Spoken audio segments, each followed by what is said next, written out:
21st Century Fox patriarch Rupert Murdoch did some talking on Thursday about the deal to sell his television and movie hits to Disney for $52 billion.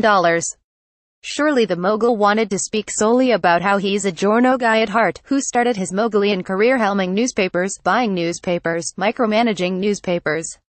All of which is true.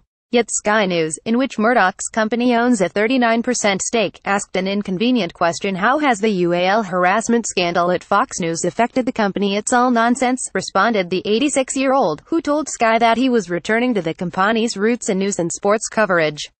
There was a problem with our chief executive over the year, isolated incidents.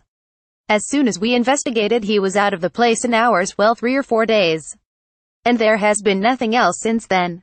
That investigation resulted in the July 2016 ouster of former and now deceased Fox News founding executive Roger Ailes, who was stung by allegations from many women over his 20-year tenure at the network.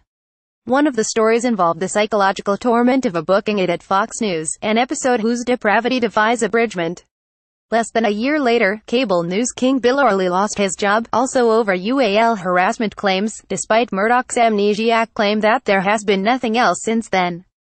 When busted at the rod with inferiorizations, other media executives have struck apologetic tones equal to the horror of UAL harassment.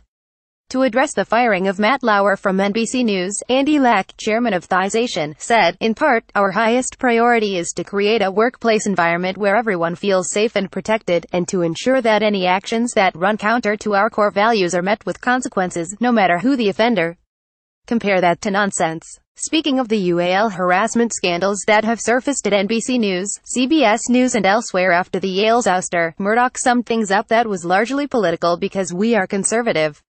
The liberals are going down the drain. NBC is in deep trouble, he told Sky. Such is the ideology of a man who'll now have more time to dedicate to Fox News, provided that his deal goes through. I think he's keeping his passion projects, Anist said in an interview with the New York Times. It's an often remarked trait of Murdoch's, his love for chasing stories and consulting with editors about the next bombshell. In his decade-old Murdoch biography, Michael Wolff captured the ethic we found the 77-year-old News Corp chairman and CEO hunched over the phone reporting out a story. Had been out the night before and gotten a tip. Now he was trying to nail it down. His side of the conversation was straight reporter stuff. Who could he call? How could he get in touch? Will they confirm? Barked, impatient, just the facts.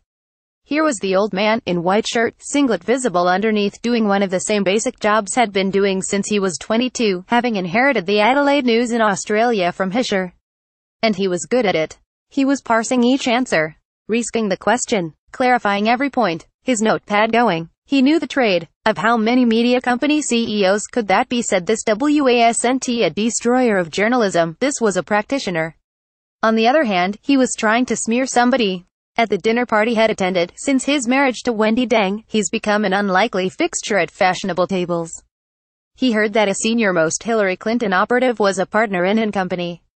He didn't like the operative, didn't like, no matter how much he had tried, Hillary Clinton. So it didn't much matter that the story itself seemed far-fetched and ten-panned. It was juicy and would slime somebody he thought was a slime. True, it didn't pan out, and, to his credit, that was the end of it. Well, sort of, because he kept recycling it.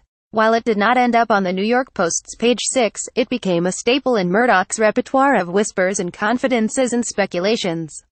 Rupert Murdoch doesn't need to print or broadcast the news to make it news. That little tidbit may help contextualize Fox News coverage of Clinton's 2016 presidential campaign. Whatever Murdoch's motives, he was a visionary when it came to understanding the complexities of journalism business models. I don't know any better than anyone else where the electronic age is taking us, or how it will affect a large newspaper company. But I do know that you will have to be a major player in the production of entertainment programming, Murdoch told Fortune magazine in 1984.